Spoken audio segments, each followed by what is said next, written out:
bahabiftu kanufani motumma keef warqe lubumma keef itana sefedani doa keef kantahu doa keef kantahu karbe arsa sif godani nidalate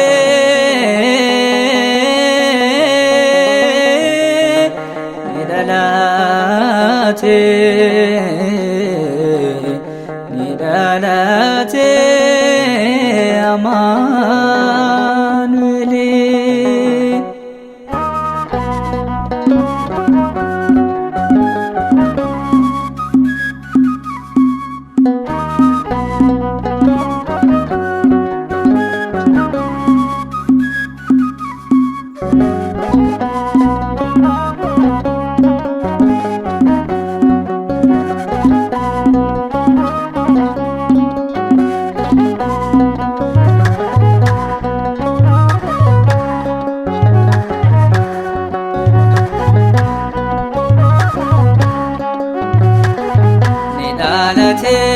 Amanueli nalate nalate Amanueli nalate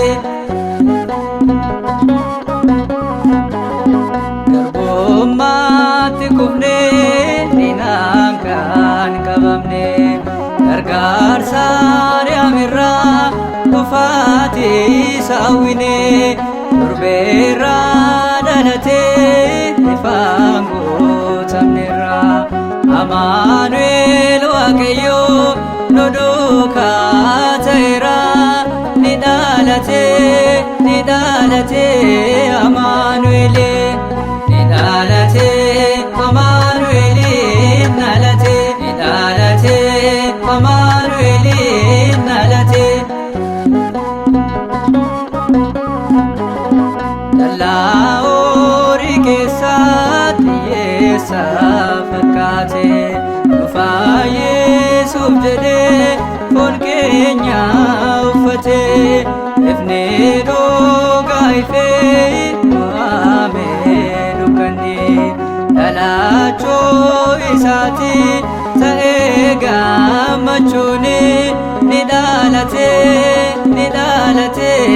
Amanuel nidalate Amanuel nalate nidalate Amanuel nalate laga Yordanosi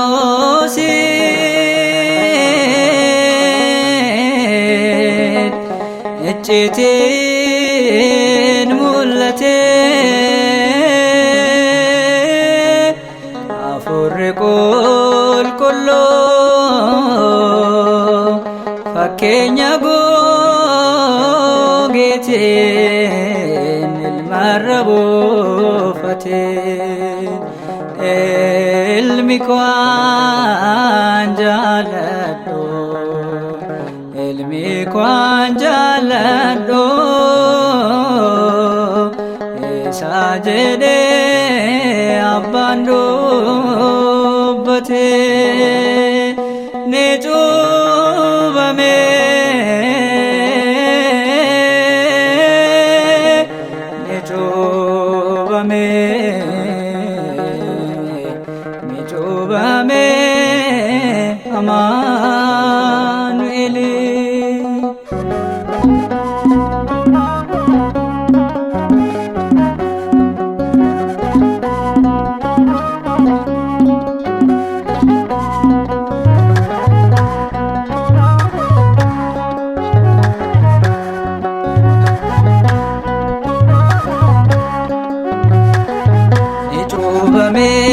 Amanuel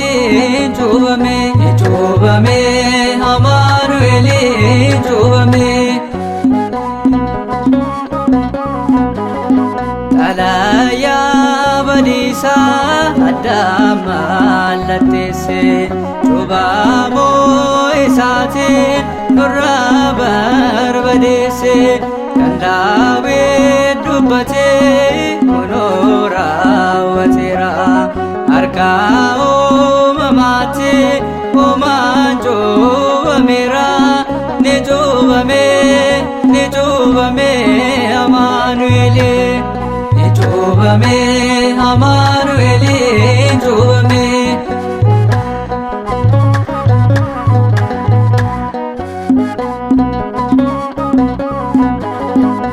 Sadummaaf tokkummaa Sillaasee hubanne cubbamuu isaatiin diina jala baane cubbaa tokkichottis nutis ni amanna mootummaa Waaqayyoo isaan ni arganna ni cuubbame Amaanu'eeli ni cuubbame Amaanu'eeli cuubbame.